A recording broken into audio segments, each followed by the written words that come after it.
This month we are sitting at the feet of Carrie Dean, a 65-year-old physician and an avid student of God's Word. Today we listen to part 2 of her 7-part series, What a Wrestling Match Teaches Us about the Love of God. God chose to wrestle with Jacob at an exceptionally important juncture in his life. It turns out that this journey homeward was not just a physical journey, but a spiritual one as well. And Jacob now stood at a crossroads. He had known God, it is true. At this moment, though, he recognized very clearly that he needed him and needed him desperately. And so he prayed. God graciously and mercifully answered Jacob's prayers, but he did much more than that as well. A.W. Tozer wrote in The Pursuit of God, God waits to be wanted. Jacob finally wanted him, and oh, how the Lord would deliver on his desire. Some background is needed in order to understand where Jacob was and what he was facing. The second son of Isaac and Rebekah, Jacob was a twin. His brother Esau had been born first, and then came Jacob, literally holding on to Esau's heel. Jacob's name, in fact, means he grasps the heel, and so it was that Esau was the eldest son, and as the firstborn son, according to custom, he would receive his father's special blessing. The two boys could not have been more different. Esau was a skillful hunter, a man of the open country, while Jacob was content to stay at home among the tents. Sadly, their parents played favorites, and while Isaac favored Esau, Rebekah favored Jacob. The boys grew and became young men, and their parents aged. Isaac, old and feeble, and thinking the day of his death was rapidly approaching, decided that the time had come to give Esau his blessing.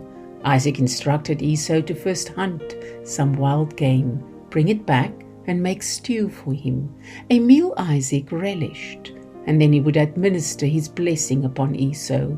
However, while Esau was away, Jacob and his mother devised a plan to deceive Isaac, who was now essentially blind. Jacob, with his mother's help, posed as his brother in order to secure his father's blessing for himself. He served Isaac some stew, and then he received the blessing which was due Esau. When Esau returned, the events that had transpired while he was away became evident. He and his father were deeply disturbed by Jacob's and Rebekah's cruel deception. Isaac trembled violently with the realization that he had been tricked by his own son, and Esau cried loudly and bitterly at the loss of his blessing. Esau's profound dismay turned to potent anger and hatred.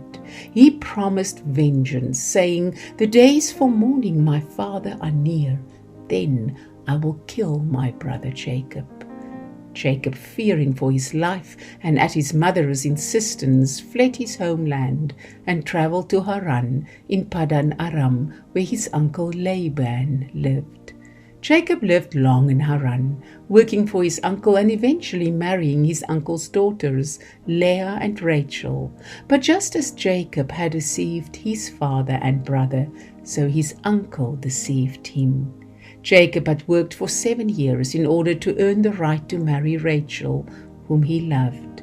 On the wedding day, though, in an act of deception orchestrated by Laban, he instead married the veiled Leah. Jacob was himself now the victim of trickery, and he experienced the bitter emotions that had been so familiar to his brother Esau. Despite all this, Jacob remained in Haran.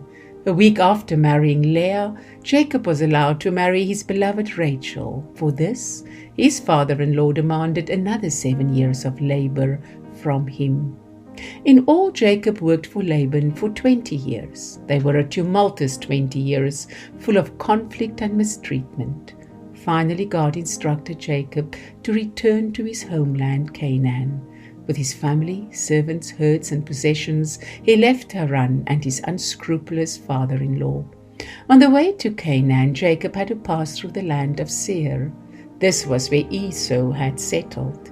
Esau had become a chieftain there, and he was prosperous and powerful, the leader of his tribe and the owner of vast numbers of livestock.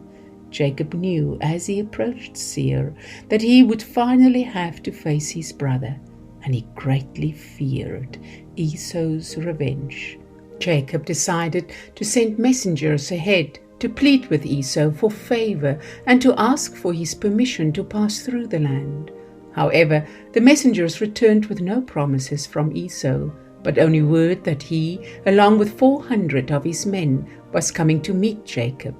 This was unsettling news, to say the least. Dreadful Jacob's heart.